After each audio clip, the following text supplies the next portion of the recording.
Forced into marriage to save her family's ranch, Celeste Whitmore spent her wedding ceremony counting the hours until she could escape to the arms of the man she truly loved. In the harsh Arizona territory of 1867, one woman's desperate choice between duty and desire would change everything. But can love survive when the price of freedom might destroy everyone she cares about? The Arizona dust devil spinning toward the ranch house looked like trouble coming fast. Celeste Whitmore dropped her water bucket and ran toward the barn, her boots kicking up red dirt with each step. The wind howled like an angry beast, and she knew Papa would be looking for her soon. "Celeste, get inside now." Her father's voice cut through the desert wind like a knife. She could hear the worry in his deep voice, the same worry that had been there for weeks now, ever since the bank man came visiting with his fancy papers and mean smile. She pressed her back against the barn door, breathing hard. The wooden planks felt rough against her cotton dress. Through a crack in the boards, she could see their neighbor Mr. Henderson riding up the dusty path to their house. His black horse looked tired, and his round belly bounced with each step the animal took. Something was wrong, very wrong. Mr. Henderson never came calling unless there was business to discuss. And business these days meant bad news for the Whitmore family. Papa had been walking around like a ghost for the past month, ever since the letter came from the bank in Phoenix. She had seen him counting coins at the kitchen table late at night, his weathered hands shaking as he moved the small pile from one spot to another. The dust devil passed, leaving the air still and heavy. Celeste crept closer to the house, staying low behind the chicken coop.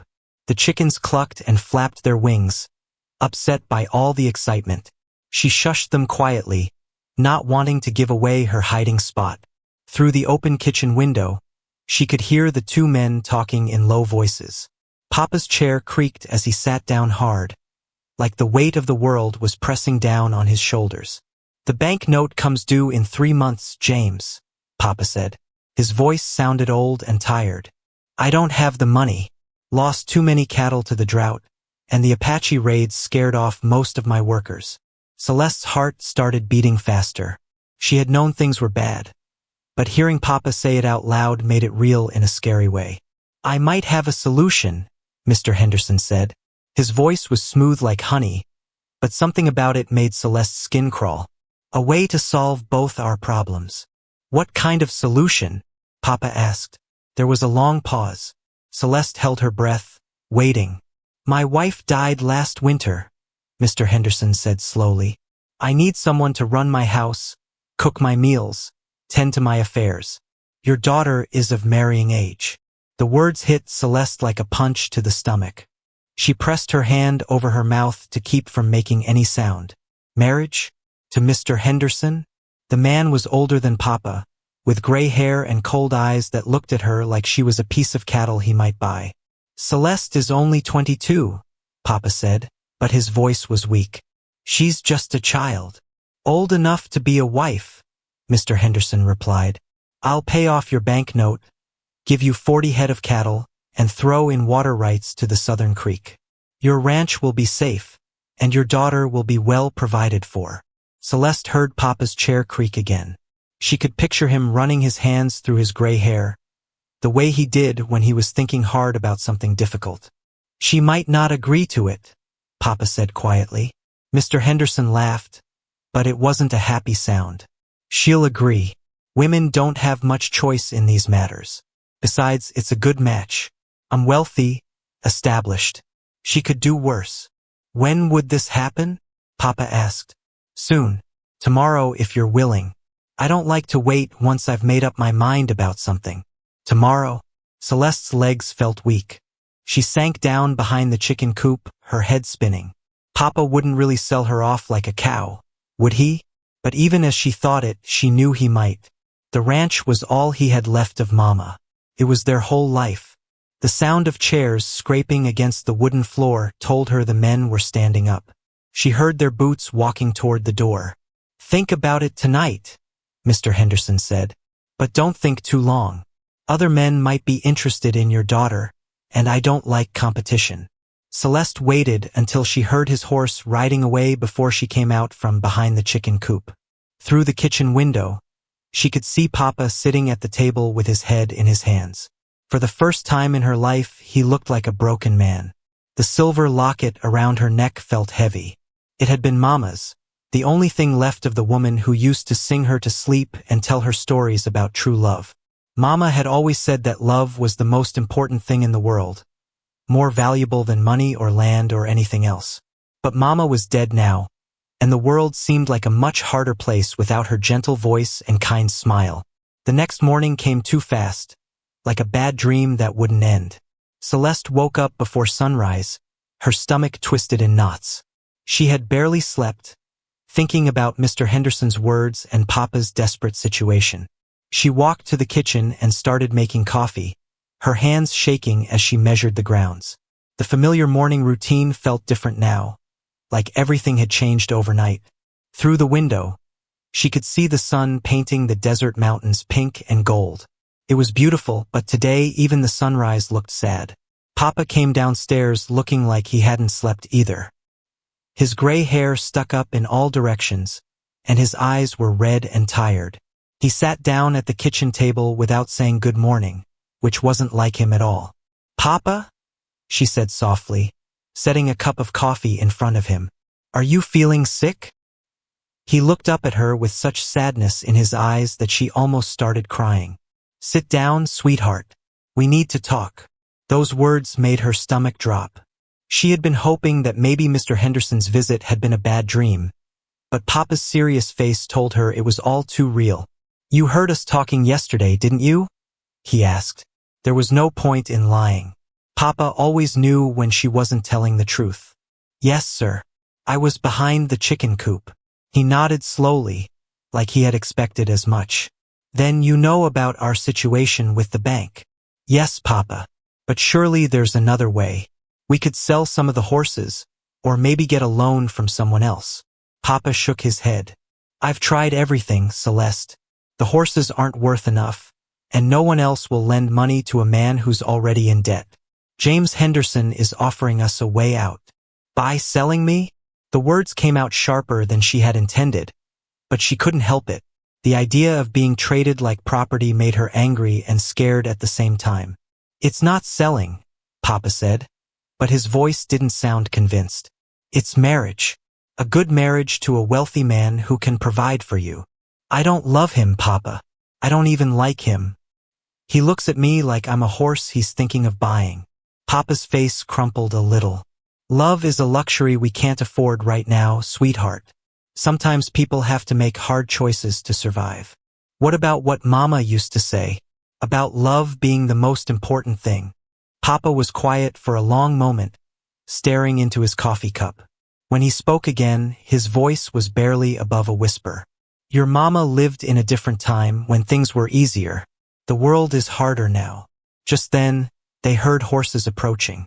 Through the window, Celeste could see Mr. Henderson riding up with two other men she didn't recognize. Her heart started racing again. "He's here," she whispered. Papa stood up and straightened his shirt. "Remember, Celeste, this is about saving our family. Everything your grandfather and I built, everything your Mama loved about this place. It's all at stake." The men knocked on the door and Papa went to answer it. Celeste stayed in the kitchen, but she could hear every word. "Morning, Daniel," Mr. Henderson said. "I brought the preacher and a witness. Have you made your decision?" "I've made my decision," Papa said. "But I need to know that you'll treat my daughter well. She's all I have left of her mother." "She'll be well cared for," Mr. Henderson promised. "I'm not a cruel man, just a practical one. I need a wife and you need money. It's a fair arrangement." Arrangement. The word made Celeste feel sick. Marriage was supposed to be about love and happiness, not arrangements and money. "Celeste," Papa called. "Come out here, please." She took a deep breath and walked into the front room. Mr. Henderson was standing there in his best suit, looking pleased with himself. The preacher was a thin man with kind eyes who looked uncomfortable. The third man was younger, maybe in his 30s, with dark hair and serious expression. "Miss Whitmore," Mr. Henderson said, tipping his hat. "I trust your father has explained the situation." "Yes, sir," she said quietly. not trusting her voice to stay steady. Good. Then we can proceed with the ceremony. I've brought the marriage certificate and all the necessary papers. The preacher stepped forward. Miss Whitmore, I need to ask you directly. Do you agree to this marriage of your own free will? Celeste looked at Papa, who was watching her with desperate eyes. She thought about the ranch, about all the memories it held, about Papa losing everything he had worked for his whole life.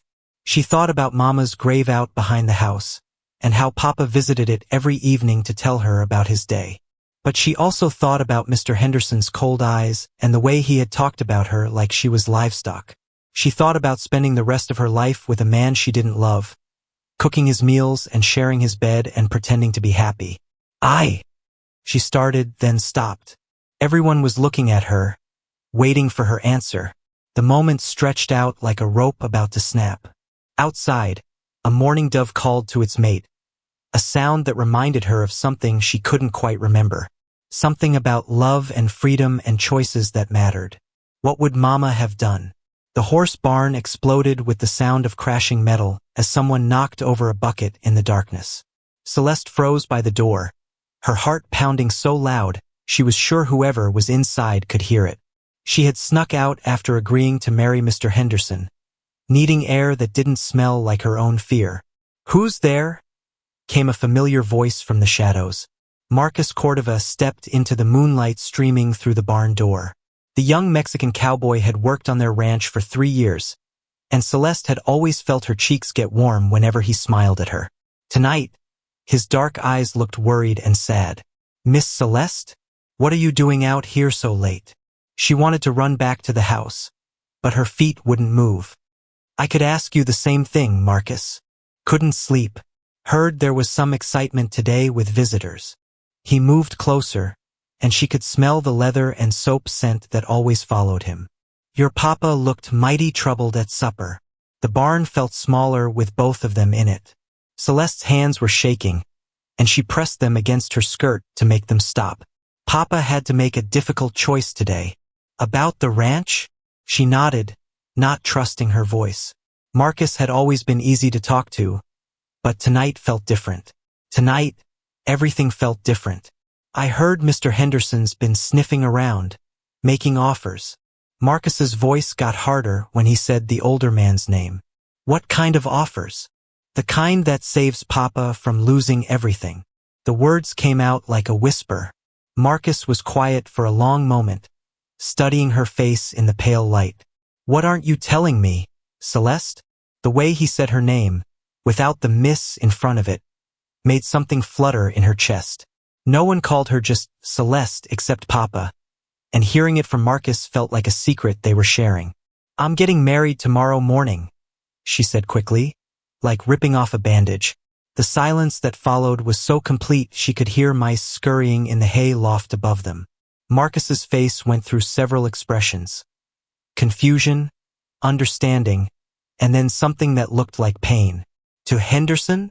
"Yes." "Do you love him?" The question hung between them like smoke. Celeste had never been asked such a direct question about her feelings before. Ladies weren't supposed to discuss such things, especially with hired men. But standing in the barn with Marcus, she felt like all the rules had suddenly disappeared. "No," she whispered. "I don't love him at all." Marcus took another step closer, close enough that she could see the anger building in his eyes. "Then why are you marrying him?" "Because Papa will lose the ranch if I don't. Because the bank will take everything. Because sometimes doing the right thing means giving up what you want." "And what do you want?" His voice was so quiet she almost didn't hear him. The question made her breath catch. What did she want? She wanted to keep the ranch in the family. She wanted Papa to be happy. She wanted to honor Mama's memory. But looking at Marcus in the moonlight, she realized there was something else she wanted too. Something she had never let herself think about before. "I want," she started, then stopped. The words were too big, too dangerous. "Tell me," Marcus said, reaching out to touch her hand. His fingers were warm and rough from working with horses and cattle. The touch sent shivers up her arm and made her feel brave and scared at the same time. "I want to choose my own life," she said finally. I want to marry someone who looks at me like I'm the most beautiful sunset he's ever seen, not like I'm cattle he's buying at market. Marcus's thumb brushed across her knuckles. Such a small gesture, but it felt like the most important thing that had ever happened to her. Someone like who? He asked. The question made her look up into his eyes, and what she saw there took her breath away. He wasn't just asking out of curiosity. He was asking because he cared about the answer in a way that mattered. Someone like, she began, but couldn't finish. The truth was too big, too scary. Like me? Marcus asked, his voice barely above a whisper. The words hung in the air between them like a bridge she could either cross or turn away from. Her whole life had been about being proper, being obedient, being what other people expected her to be. But standing here with Marcus, she felt like she was meeting herself for the first time.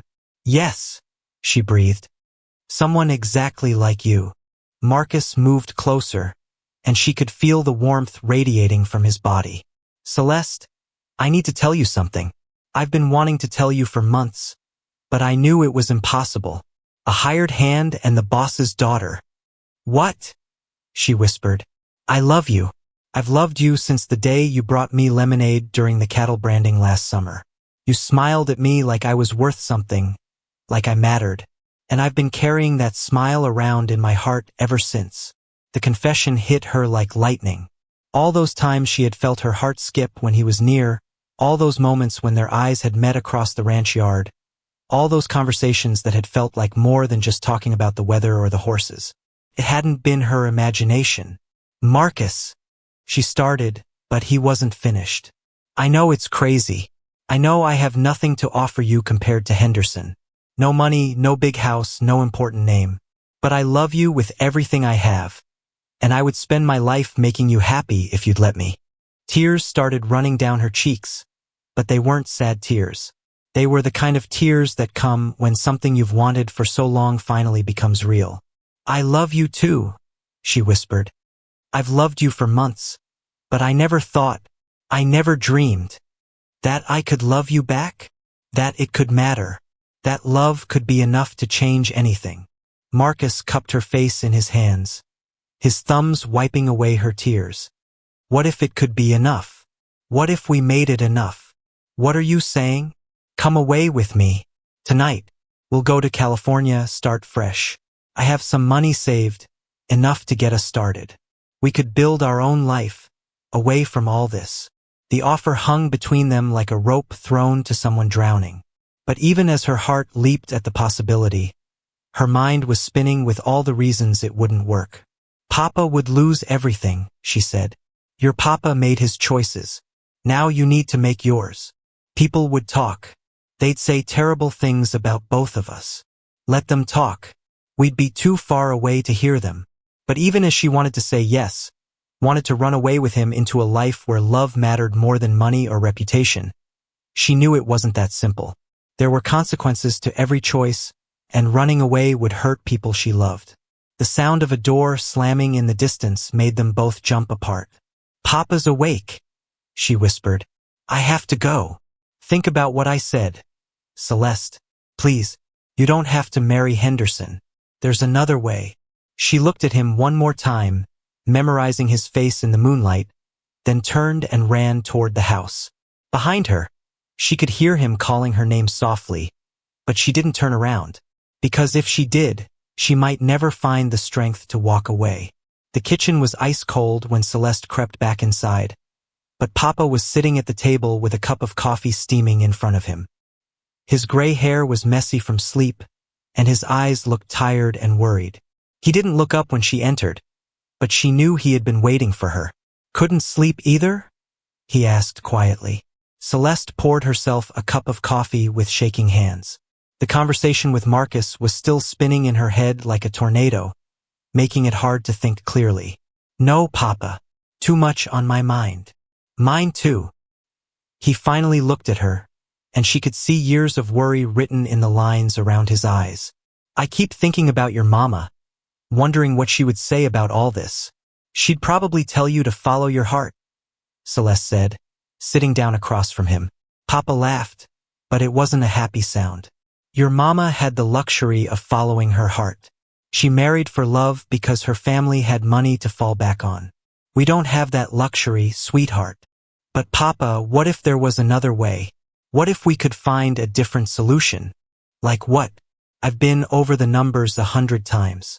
Henderson's offer is the only thing that makes sense.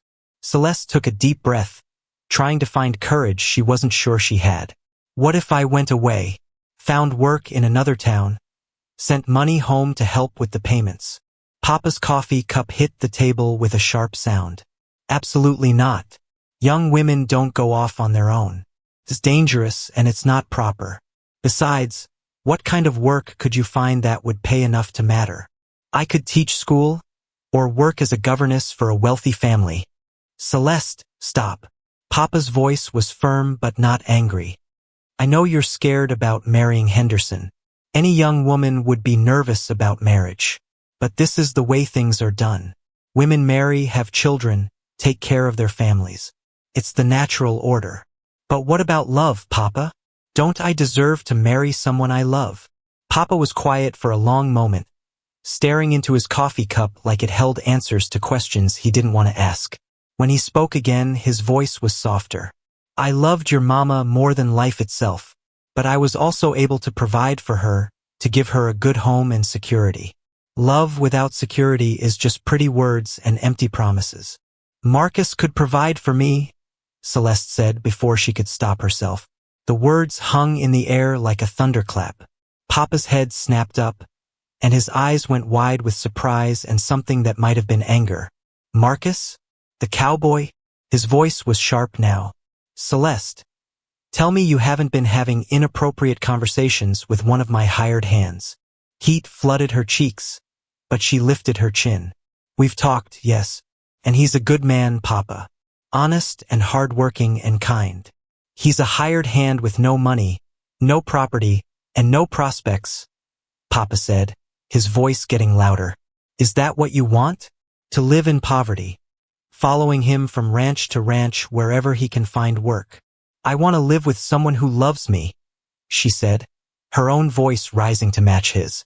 Someone who looks at me like I'm precious, not like I'm a business deal. Papa stood up so fast his chair fell backward. This is nonsense, Celeste. You've let romantic notions cloud your judgment. Marriage isn't about feelings.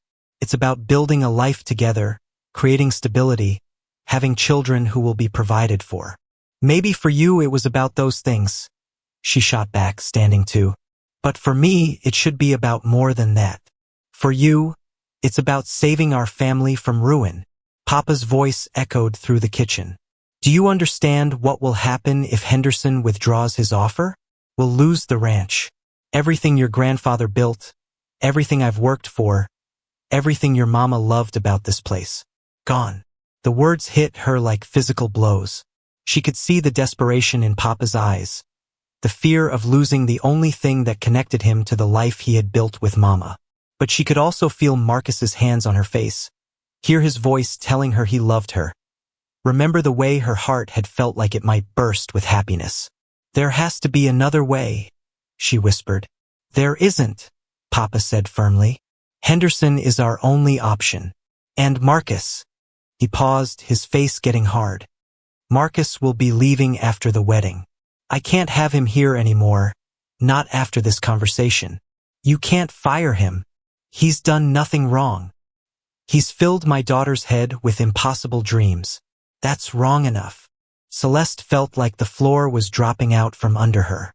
Not only was she losing her freedom, but Marcus was losing his job because of her feelings for him. The unfairness of it made her want to scream. Papa, please. The discussion is over, Celeste.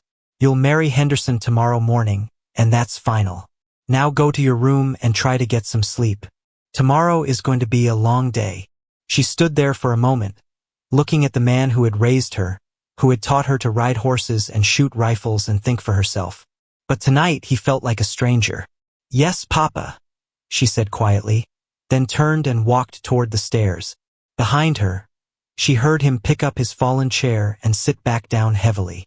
She paused at the bottom of the stairs, listening to him sigh deeply, and realized that this was as hard for him as it was for her.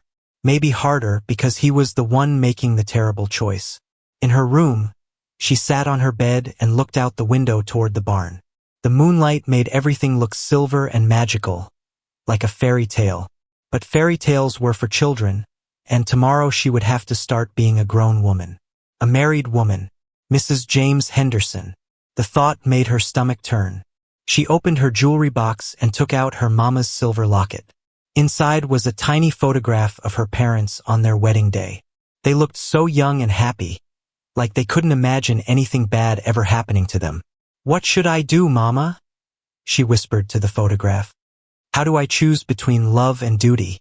How do I save Papa without destroying myself?" But the photograph just smiled back at her, offering no answers to impossible questions. Outside her window, a mourning dove called to its mate, and she remembered Marcus asking her to come away with him. The offer was still there, still possible. All she had to do was be brave enough to take it. But being brave meant hurting Papa, maybe destroying him. And she wasn't sure she was brave enough for that. The church bell was ringing death knells when Celeste woke up on her wedding morning. At least, that's what it sounded like to her as she lay in bed, staring at the ceiling and wishing the sun would never rise. But Arizona territory didn't care about her wishes, and golden light was already creeping through her bedroom curtains. Today she would become Mrs. James Henderson. Today her life as Celeste Whitmore would end forever. She dragged herself out of bed and walked to her wash basin. Her reflection in the small mirror looked pale and hollow-eyed, like a ghost of herself. The girl looking back at her seemed like a stranger, someone who was about to make the biggest mistake of her life, but couldn't figure out how to stop it. Downstairs, she could hear Papa moving around the kitchen, probably making coffee and trying to pretend this was just another normal morning. But nothing would ever be normal again after today. A soft knock on her door made her turn around. "Come in, Papa." But it wasn't Papa who entered. It was Mrs. Chun, the Chinese woman who helped with washing and mending clothes for several families in the area. She carried Mama's wedding dress draped carefully over her arms, the yellow lace looking fragile and ancient in the morning light. "Your father asked me to help you get ready," Mrs. Chun said in her careful English. She had been in Arizona territory for 5 years but still spoke slowly, choosing each word with care. "This dress very beautiful. Your mama must have been lovely bride." Celeste touched the lace with trembling fingers. She was. "Papa says she looked like an angel." Mrs. Chun spread the dress out on the bed and began examining it carefully. "Need few small fixes. Hem too long for you and waist need to be taken in. Your mama was taller." "Mrs. Chun," Celeste said suddenly, "what was your wedding day like?" "In China, the older woman's hands stilled on the dress. Her dark eyes became distant, remembering something far away and long ago. "Very different from here. My family chose my husband when I was 16. I never see his face before wedding day." "Were you scared?" "Terrified," Mrs. Chun admitted with a small smile, "but also hopeful. I think maybe we grow to love each other, like my parents did." "Did you?" Mrs. Chun was quiet for a long moment, her fingers smoothing the lace of Mama's dress. "My husband was good man, kind, hard-working. We have good life together for 10 years before he die in mining accident." "But did you love him?" "I learned to care for him very much. Maybe that is same thing as love, I don't know. Love is luxury, Miss Celeste. Having roof over head and food on table is necessity." The words sounded like something Papa would say, but coming from Mrs. Chun they seemed sadder somehow, like she was trying to convince herself as much as Celeste. "What if there was someone you did love?" Celeste asked quietly.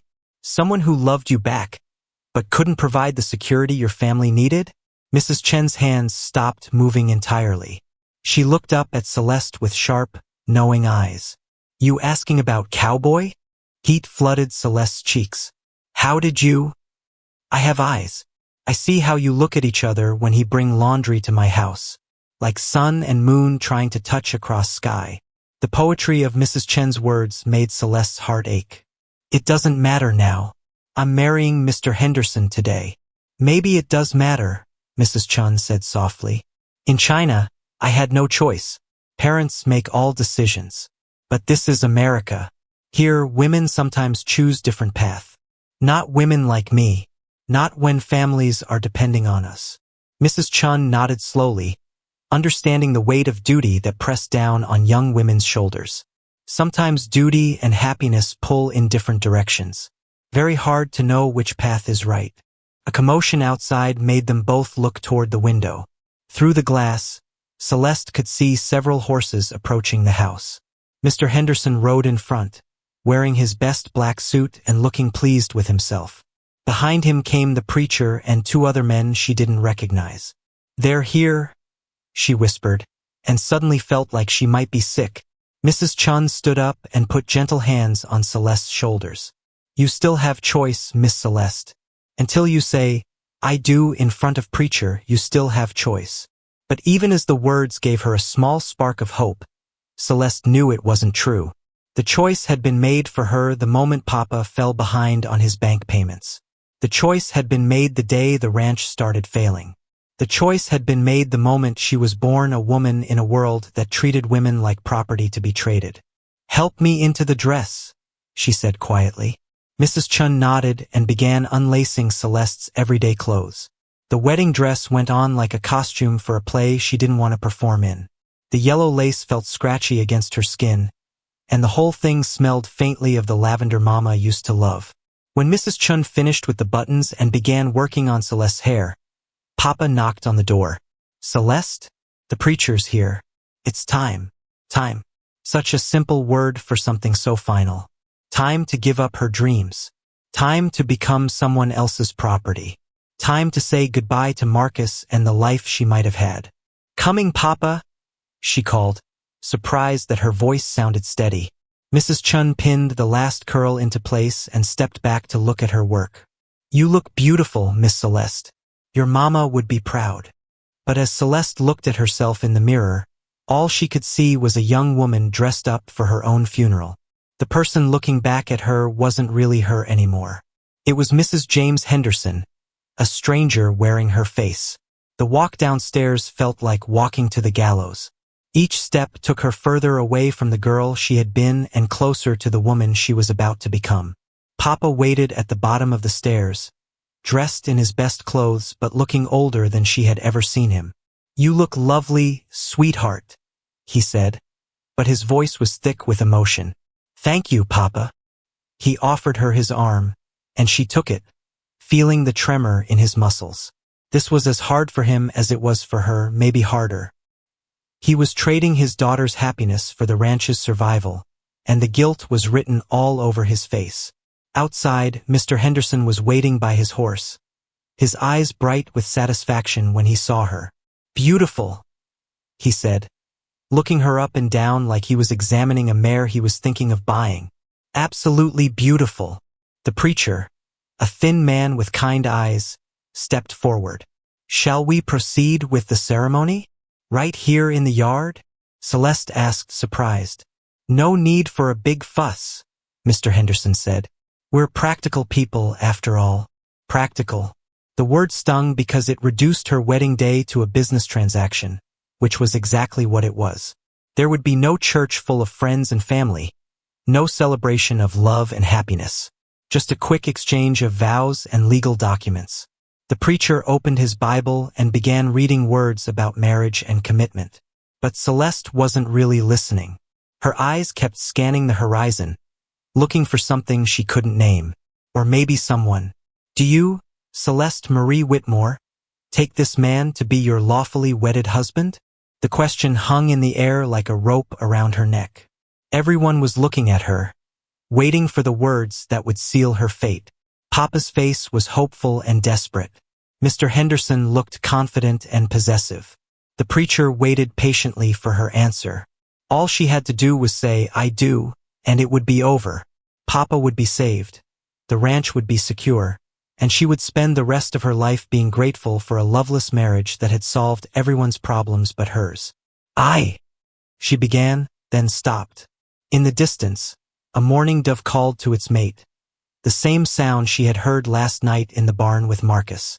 The memory of his hands on her face, his voice telling her he loved her. His offer to take her away from all this came flooding back. "Miss Whitmore?" the preacher prompted gently. What would happen if she said no? What would happen if she chose love over duty, happiness over security? What would happen if she was brave enough to fight for the life she wanted instead of accepting the life others had planned for her? The words stuck in Celeste's throat like thorns as everyone waited for her answer. Mr. Henderson's smile was starting to fade, and Papa looked worried about her hesitation.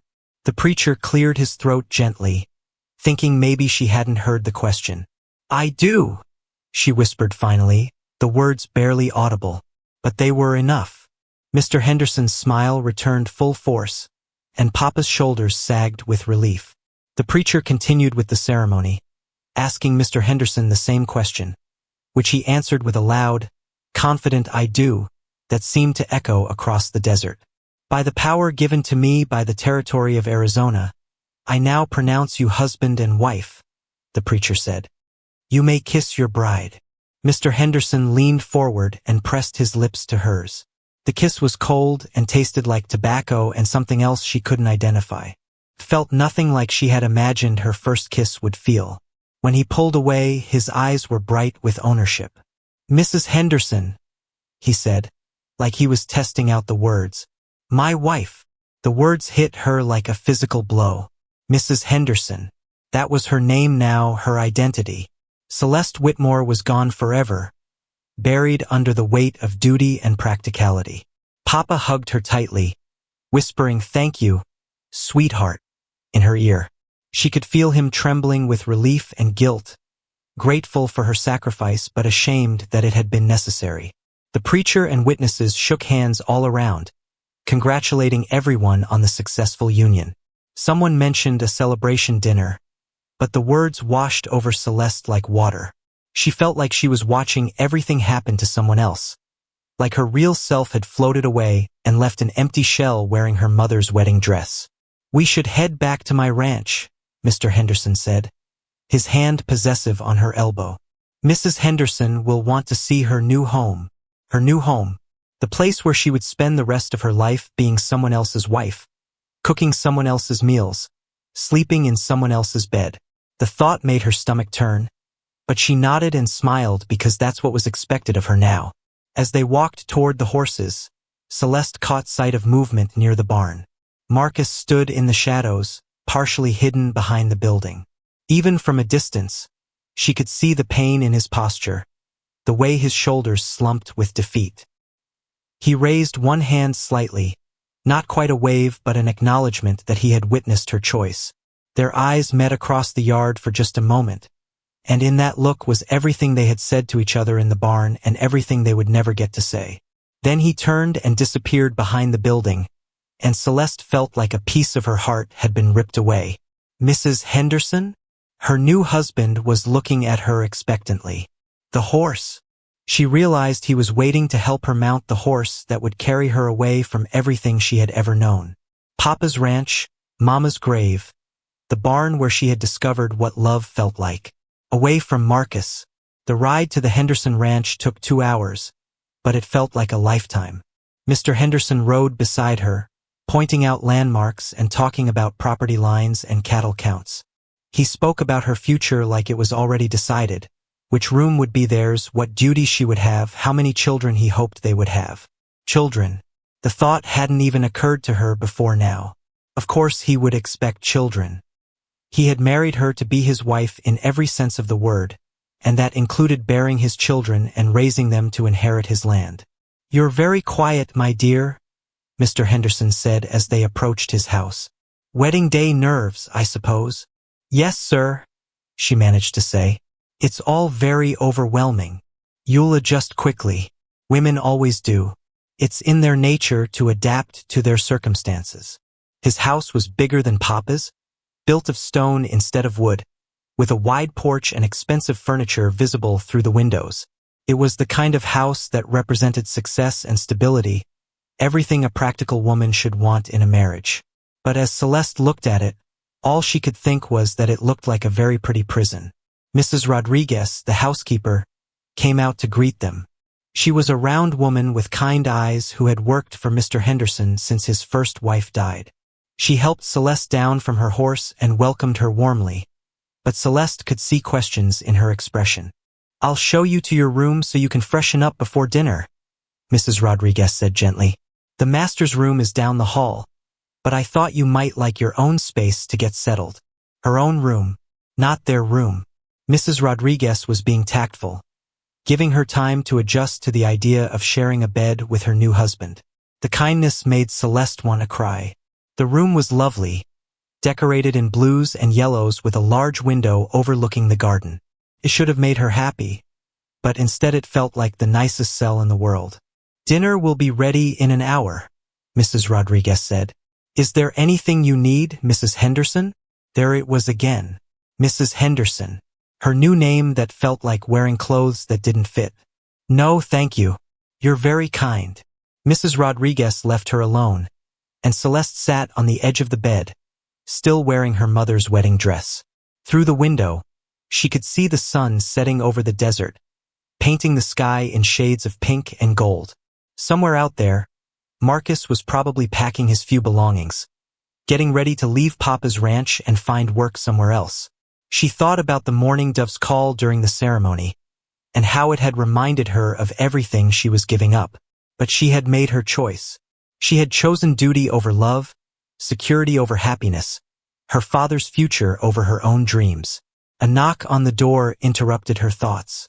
"Come in." Mr. Henderson entered without waiting for permission, already acting like he owned not just the house but her as well. He had changed out of his wedding suit into more casual clothes, and his hair was slicked back with pomade. "I wanted to talk to you before dinner," he said, closing the door behind him. "About our arrangement." "Our arrangement?" The words came out sharper than she intended. "Our marriage," he corrected, but his tone suggested he had meant exactly what he said the first time. "I want you to understand what I expect from you as my wife." Celeste stood up, smoothing down her skirts and trying to look more confident than she felt. "What do you expect, Mr. Henderson?" "James," he corrected. "You're my wife now. You should call me James." The name felt wrong in her mouth, too familiar for someone who felt like a complete stranger. "What do you expect, James?" "Obedience, respect, and children, of course. I need sons to inherit my land." He moved closer, and she could smell the whiskey on his breath. "I'm not an unreasonable man, Celeste. Treat me well, and I'll treat you well in return. But don't think that because you're young and pretty you can manipulate me or make demands." "I wouldn't dream of it," she said quietly, though inside she was screaming. "Good.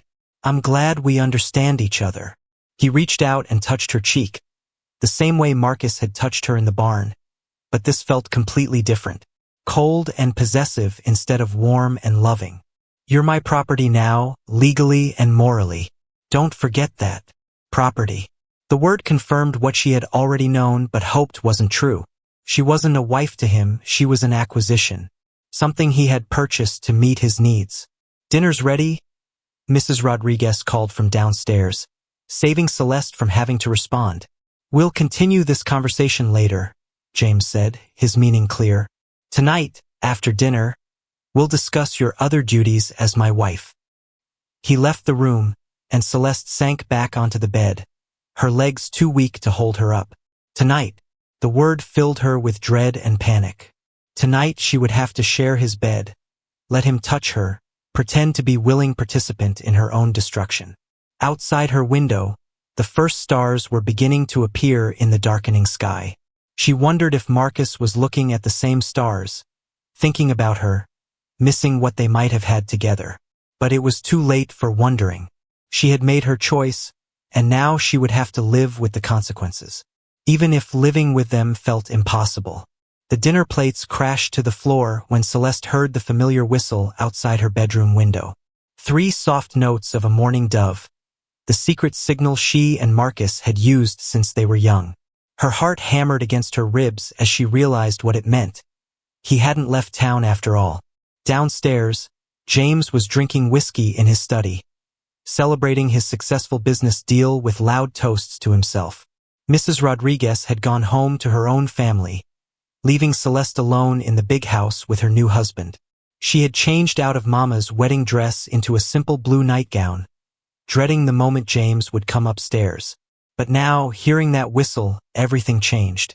She crept to the window and pushed aside the heavy curtains. In the moonlight below, she could see Marcus standing beside his horse, looking up at her window. Even in the darkness, she could see the tension in his shoulders, the way he held himself ready to run or fight. The whistle came again, softer this time, more urgent. Celeste's hands shook as she unlatched the window. The night air was cool against her face, carrying the scent of sage and distant rain. "Marcus," she whispered as loudly as she dared. "What are you doing here?" "I couldn't leave," he called back, his voice barely carrying across the distance between them. "Not without trying one more time. It's too late. I'm married now." "Only in name," Marcus said, and she could hear the pain in his voice.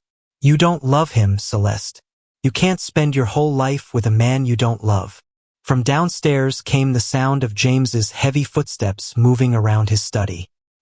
He was probably pouring himself another drink, but soon he would remember his new wife waiting upstairs and come to claim what he considered his property.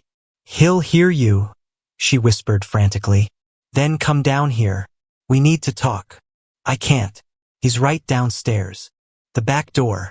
Meet me by the garden gate in 5 minutes." Before she could argue, Marcus melted back into the shadows, leaving her staring at an empty yard. Her mind raced with possibilities and fears. What if James came upstairs and found her gone? What if someone saw her talking to Marcus? What if this was her last chance to choose a different life? She grabbed a shawl and slipped out of her room, moving as quietly as possible down the back stairs. The house was silent except for James's voice from the study, mumbling to himself about cattle prices and water rights. She made it to the back door without being seen and slipped outside into the cool night air. The garden was peaceful in the moonlight, full of roses and jasmine that filled the air with sweet perfume. Marcus was waiting by the gate, his face serious and determined. When he saw her, relief flooded his features. "I was afraid you wouldn't come," he said. "I shouldn't be here. If James finds out." "Forget James for a minute," Marcus said, stepping closer. "Just forget everything except what you want." "What do you really want, Celeste?" The question hung between them like a bridge she could either cross or burn. She looked at his face in the moonlight, remembering how it felt when he told her he loved her, how her heart had soared with the possibility of a different future. "I want to be happy," she whispered. "I want to love someone who loves me back. I want to choose my own life instead of having it chosen for me." "Then come with me, right now. We'll take my horse and ride to the next town, catch the stage to California. Start over where nobody knows us." "But Papa, we'll survive.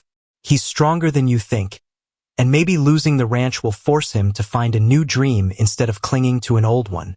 The logic was tempting, but Celeste's practical mind kept spinning through all the problems. "We have no money, nowhere to go, no way to make a living. I have enough saved to get us started. And I'm good with horses. I can find work anywhere there are ranches. You could teach school or we could start our own small farm." Sounded like a fairy tale, too good to be true. But looking at Marcus's earnest face, she could almost believe it was possible. "What about my reputation? People will say terrible things about a woman who ran away on her wedding night." "Let them talk. We'll be too busy building our own happiness to care what small-minded people think." A light went on in an upstairs window of the house, James's bedroom. Celeste's blood turned to ice as she realized he was probably looking for her already. "He's awake," she breathed. Marcus glanced at the house, then back at her. "This is it, Celeste. This is your moment to choose. Stay here and spend your life being miserable, or come with me and take a chance on happiness." "Celeste." James's voice boomed from somewhere inside the house. "Where are you?" The sound of his voice made her decision for her. She couldn't go back in there, couldn't pretend to be a willing wife to a man who saw her as property. She couldn't spend her wedding night in the arms of someone she didn't love when the man she did love was standing right in front of her. offering her freedom. "Yes," she whispered. "Yes, I'll come with you." Marcus's face lit up with joy and relief. "Are you sure?" "No," she admitted. "But I'm more sure of this than I am of anything else." He reached for her hand, and the moment their fingers touched, she felt like she was coming back to life. "We need to hurry. Can you ride in that nightgown?" "I'll manage." They hurried to where his horse was tied behind the garden shed. Marcus helped her up onto the saddle, then swung up behind her. His arms came around her waist, holding her securely against his chest, and for the first time all day she felt safe. "Celeste." James's voice was closer now, angry and demanding. "Answer me." "Hold tight," Marcus whispered in her ear, then nudged his horse into motion. They rode away from the Henderson ranch at a steady pace, not running but moving with purpose. Behind them, Celeste could hear James shouting her name, could see lights coming on in windows as he searched the house for his missing bride. "Do you think he'll follow us?" she asked as they reached the main road.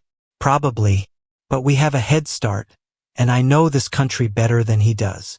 They rode in comfortable silence for a while, the horse's steady rhythm and Marcus's warm presence making Celeste feel calmer than she had all day. The stars were bright overhead, and the desert air was cool and clean. For the first time since agreeing to marry James, she felt like she could breathe freely. "Where are we going?" she asked finally. "There's a way station about 10 miles north of here. We can rest there until morning, then catch the stage west. And then we start our new life together. It won't be easy, Celeste. We'll probably be poor for a while and people might look down on us.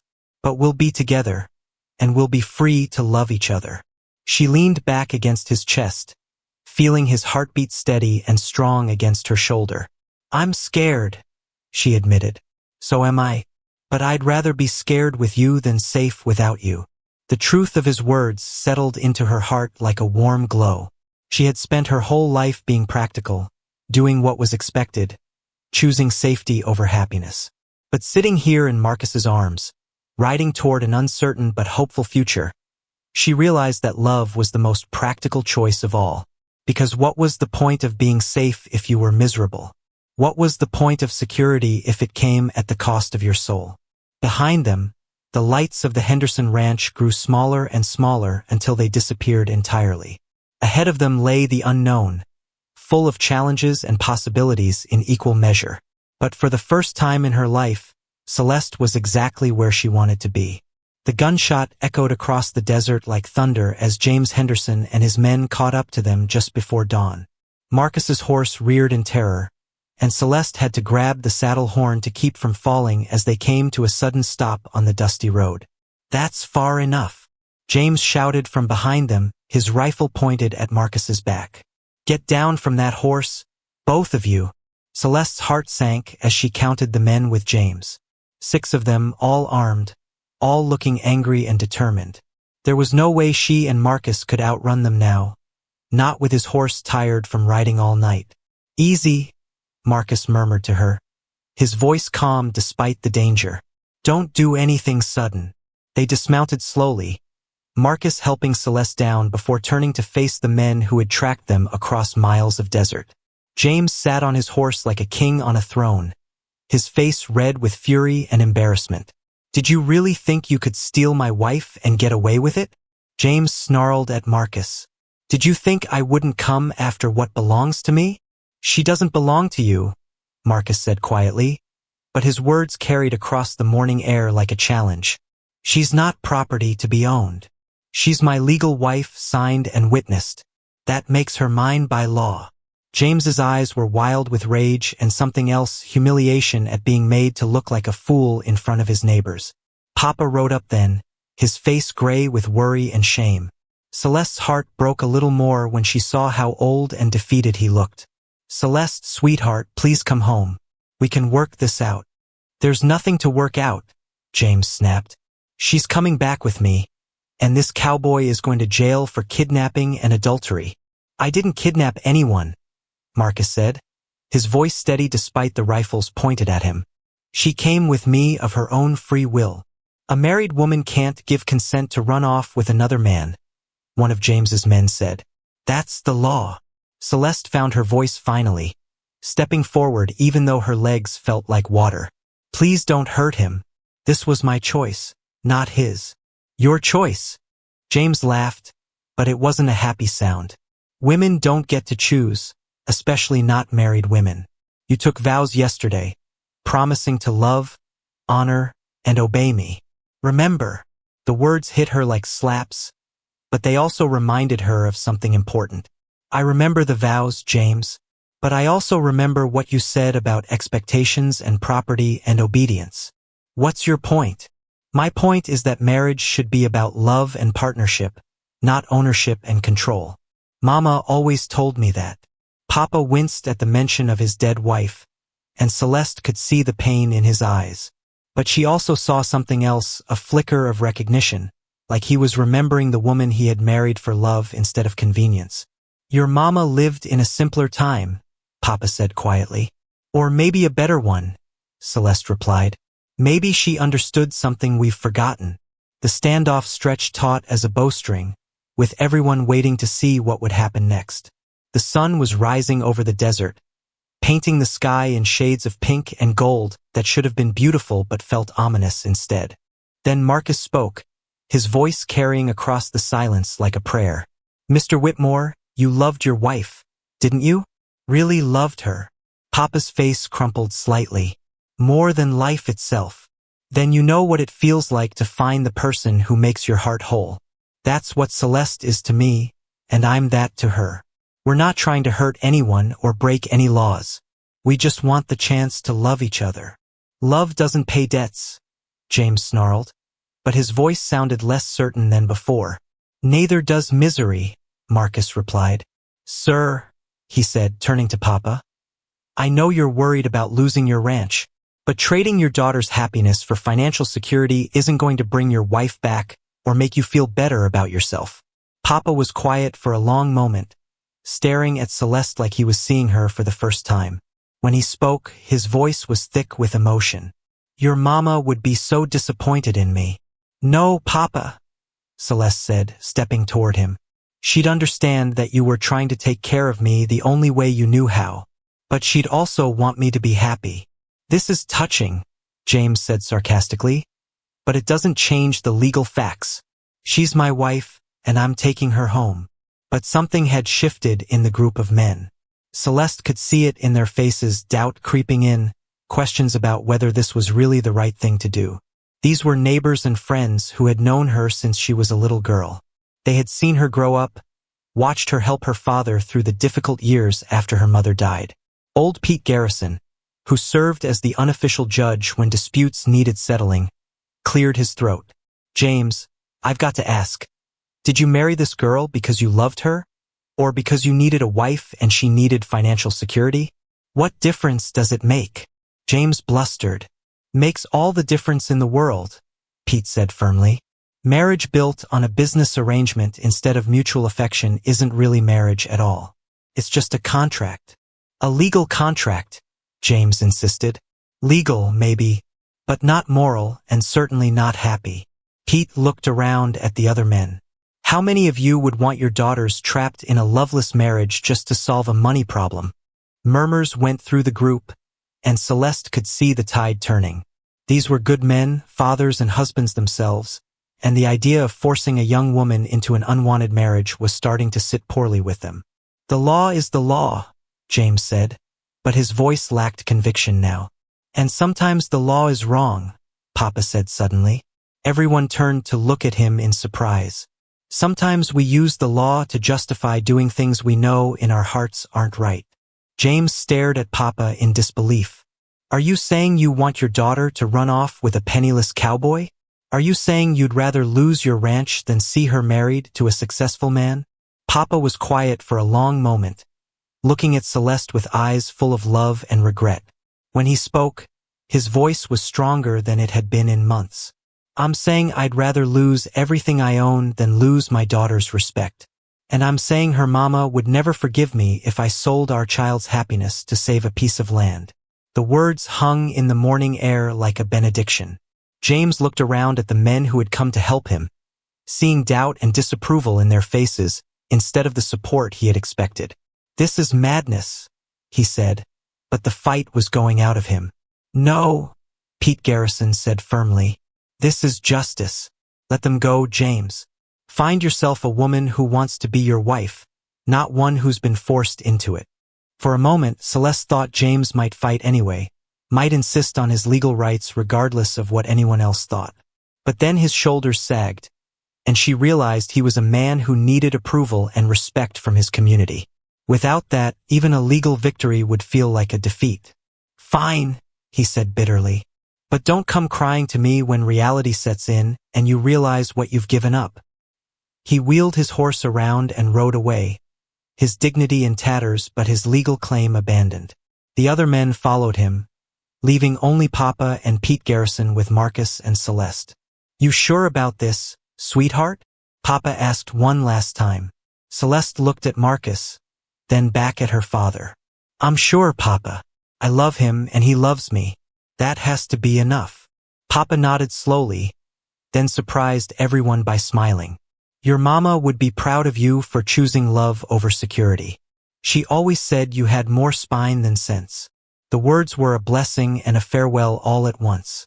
Celeste hugged her father tightly, breathing in the familiar scent of tobacco and leather that had always meant safety and home.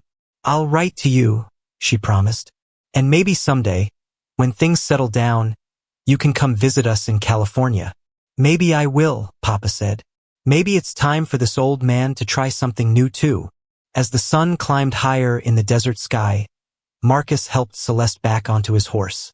They had a long journey ahead of them, full of uncertainty and challenge.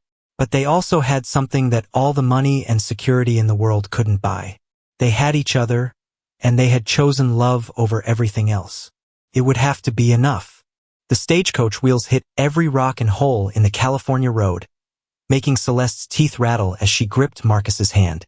3 weeks had passed since they fled Arizona territory, 3 weeks of dusty travel and sleeping under stars, and now they were finally approaching the town that would become their new home.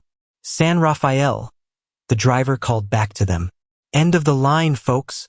Through the small window, Celeste could see green hills rolling toward the ocean, so different from the red desert they had left behind.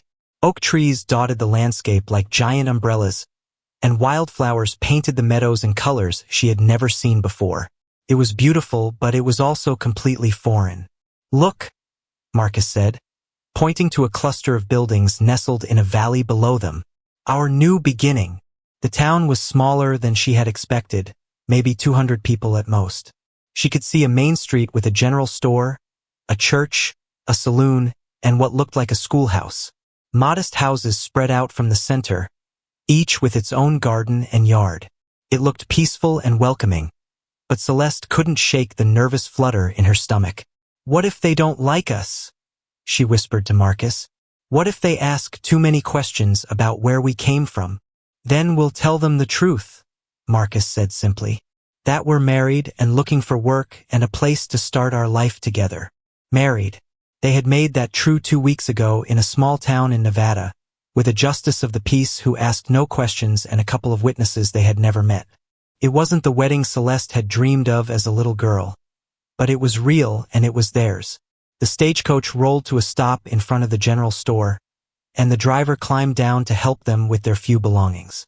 Everything they owned in the world fit into 2 small bags and Marcus's saddlebags from his horse, which had been tied behind the coach. "Good luck to you both," the driver said with a tip of his hat. "San Rafael's a good town for folks who want to work hard and mind their own business." As the stagecoach rattled away toward the next town, Celeste and Marcus stood in the dusty street looking around at their new home. A few curious faces peered at them from windows and doorways, but no one seemed unfriendly. "Mrs. Cordova," Marcus said formally, offering her his arm. "Shall we introduce ourselves to the locals?" The name still sounded strange to her ears, but it was hers now. Mrs. Celeste Cordova, wife of Marcus Cordova, new residents of San Rafael, California. She liked the way it sounded when she said it in her head. The general store was cool and dim inside, filled with the smells of coffee and spices and new leather. The man behind the counter was about 50, with graying hair and kind eyes that crinkled at the corners when he smiled. "Welcome to San Rafael," he said warmly. "I'm Tom Bradley, owner of this establishment and unofficial mayor of our little town. You folks just arrive on the stage." "Yes, sir," Marcus said, removing his hat. "I'm Marcus Cordova, and this is my wife, Celeste. We're looking for work and a place to settle down." "What kind of work you looking for?" "I'm good with horses and cattle. Been working ranches most of my life. My wife is educated, she can read and write and do numbers." Tom Bradley's eyes lit up with interest. "Horses, you say? Well, that's interesting timing. Old Jake Morrison, who runs the livery stable, has been talking about needing help. His arthritis is getting worse, and he can't handle the heavy work like he used to." "And schooling?" Celeste asked hopefully. "Is there a need for a teacher?" "Matter of fact, there is," Tom said, his smile growing wider. "Our schoolmarm got married last month and moved to San Francisco with her new husband. We've been looking for someone to take over the school come September." Celeste felt her heart leap with excitement. A chance to teach, to use her education for something meaningful, to help children learn and grow. It was more than she had dared to hope for. "Of course, we'd need to know more about your qualifications," Tom continued. "And folks around here like to get to know people before trusting them with important jobs like teaching their children." "We understand," Marcus said. "We're not asking for anything we haven't earned. Just a chance to prove ourselves." "Fair enough. Tell you what, there's a boarding house down the street run by Mrs. Patterson. Clean rooms, decent food, reasonable rates. Why don't you get settled there, and I'll introduce you around town over the next few days. If things work out, we might just have found ourselves some new permanent residents." As they left the general store, Celeste felt lighter than she had in weeks. The town seemed welcoming. There were job opportunities for both of them, and for the first time since leaving Arizona, she could imagine building a real life here. Mrs. Patterson's boarding house was a 2-story building with a wide front porch and flower boxes under every window. The woman who answered their knock was elderly but spry, with silver hair pinned back neatly and sharp blue eyes that seemed to see everything. "New arrivals, I see," she said, looking them up and down appraisingly. "You married?" "Yes, ma'am," Marcus said. "Just looking for a room while we get established in town." "I run a respectable house," Mrs. Patterson said firmly. "No drinking, no fighting, no carrying on. Breakfast is at 7, dinner at 6. Payment is due weekly in advance." "Yes, ma'am. We understand." She led them upstairs to a small but clean room with a window overlooking the main street. There was a bed, a washstand, a chair, and hooks on the wall for hanging clothes. It wasn't much, but it was theirs. "You'll do," Mrs. Patterson said after studying them for another moment. "I can usually tell about people within 5 minutes of meeting them. You two have honest faces." That evening, they sat on the front porch of the boarding house watching the sun set behind the hills. Other residents of the house nodded politely as they passed, and neighbors called greetings from their own porches. It felt like the kind of place where people looked out for each other, where community mattered. "Do you think we made the right choice?" Celeste asked, leaning against Marcus's shoulder. "Ask me again in a year," he said, pressing a kiss to the top of her head. "But right now, sitting here with you, watching the sunset in our new town, it feels pretty right to me." A letter had arrived at the general store that afternoon, forwarded from the last town where they had stopped. It was from Papa, written in his careful handwriting on the pale blue paper he used for important correspondence. "My dear daughter," it began, "I hope this finds you well and happy in your new life. The ranch is managing fine. I've hired some local boys to help with the cattle, and Mrs. Chun is looking after the house. James Henderson married the widow Thompson just 2 weeks after you left, so I think his heart was more bruised than broken. I've been thinking a lot about what your mama would say about all this, and I believe she would be proud of you for choosing love over security. I certainly am. Write to me when you can, and know that you are always in my thoughts and prayers. Your loving father." The letter brought tears to her eyes, but they were good tears. Papa was going to be all right, and more importantly, he understood why she had made the choice she did. Good news?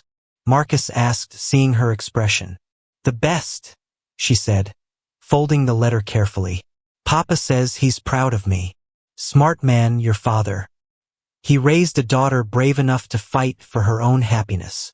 As the stars came out over their new home, Celeste thought about how much her life had changed in just a few weeks.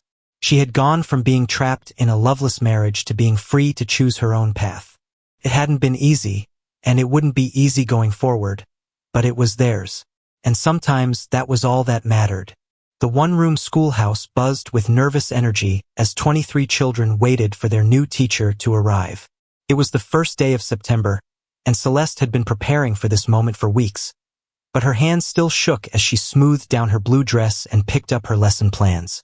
You'll be wonderful, Marcus said, giving her a quick kiss on the cheek before heading to the livery stable where Jake Morrison had hired him as a full partner. Those children are lucky to have you. The walk to the schoolhouse took only 5 minutes, but it felt like the longest 5 minutes of her life. Everything depended on this going well. If the parents didn't approve of her teaching, if the children didn't respond to her methods, if she somehow failed at this chance she had been given. But when she opened the schoolhouse door and saw all those young faces looking at her with curiosity and hope, her nervousness melted away. These were just children who wanted to learn, and she was someone who wanted to teach them. Everything else was just details. Good morning, class, she said, writing her name on the blackboard in her neat cursive handwriting. I'm Mrs. Cordova, and I'm very excited to be your teacher this year. A hand shot up in the back row. Where did you come from, Mrs. Cordova? Arizona Territory, she answered honestly. My husband and I moved here to start a new life in your beautiful town. Why did you leave Arizona? Asked another child. Celeste paused, thinking about how to answer. She had decided weeks ago that she would always tell the truth, but she would tell it in a way that was appropriate for her audience. Sometimes people need to make difficult choices about their lives, she said carefully. My husband and I chose to come here because we believed it would make us happier and give us a better chance to build the kind of life we wanted together. The children seemed satisfied with that answer, and they moved on to more important questions like whether there would be recess and if she was strict about penmanship. The morning flew by as she assessed each child's reading and arithmetic skills, learning their names and personalities. There was 8-year-old Jenny, who read better than some of the 12-year-olds. Quiet Tom, who struggled with letters but could solve math problems in his head faster than she could write them on the board. Maria, who spoke Spanish at home and was working hard to improve her English. By lunchtime, Celeste knew she had found her calling. Teaching felt as natural as breathing, and she could already see how much she could help these children grow and learn. After school, she walked home to find Marcus grooming a beautiful bay mare in front of the livery stable. His shirt was sweaty from work, but his face was bright with satisfaction. How was your first day? He asked, setting down his brush to give her a proper greeting. Perfect, she said, meaning it completely. How was yours? Jake says I have the best hands with horses he's seen in 20 years. He's talking about making me a full partner by Christmas if business keeps up like this. They walked home together, sharing stories of their day and making plans for their future. Marcus had found a small house for rent on the edge of town, with a garden plot and room for a few chickens. If they saved their money carefully, they could afford to rent it starting in October. At Mrs. Patterson's boarding house, a letter was waiting for them. This one was from Mrs. Chen, written in her careful English. Dear Miss Celeste, it read, your father asked me to write because his hands shake too much these days. He wants you to know that James Henderson Ranch fail after you leave. Seem like he not good businessman without wife to help manage things. He moved back east to live with relatives. Your father doing much better now.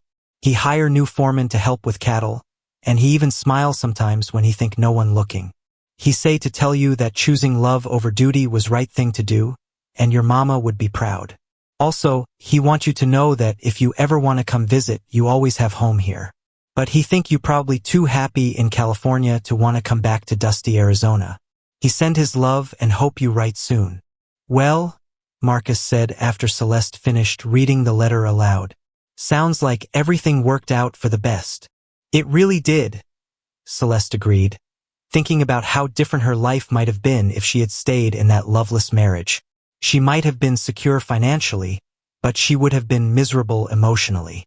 Instead, she was building a life based on love and mutual respect, the kind of marriage her parents had shared.